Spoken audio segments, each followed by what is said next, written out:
একা একা আর থাকতে পারি না, অনেক কষ্ট জমে আছে বুকের ভেতর।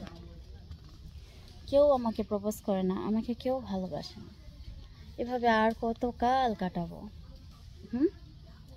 সো অবশ্যই যারা আমাকে ভালোবাসতে চান, যারা আমার সাথে রিলেশন করতে চান, আমি মনের মতন একজন মানুষ চাচ্ছি। তো যাদের আমাকে ভালো লাগে তারা অবশ্যই নক করুন, অবশ্যই কমেন্টে জানাবেন যে আপনারা আমার সাথে কথা বলতে চাচ্ছেন। তো আমি তাদের সাথে কথা বলবো, আপনাদের নাম্বারটাও দিয়ে রাখবেন। আর অবশ্যই লাইক কমেন্ট করতে ভুলবেন না, শেয়ার করতে কিন্তু অবশ্যই বলবেন না, কারণ এই যে আপনাদের এত সুন্দর সুন্দর বিনোদন দিই সেটা শুধু আপনাদেরই উৎসাহ দেওয়ার জন্য। তাই অবশ্যই শেয়ার করে দিবেন, আর অবশ্যই সাবস্ক্রাইব করে রাখবেন যাতে পরবর্তীতে তাড়াতাড়ি আমার ভিডিওটা আপনাদের কাছে চলে যায়। ওকে, তো ভালো থাকবেন, বাই বাই, টাটা।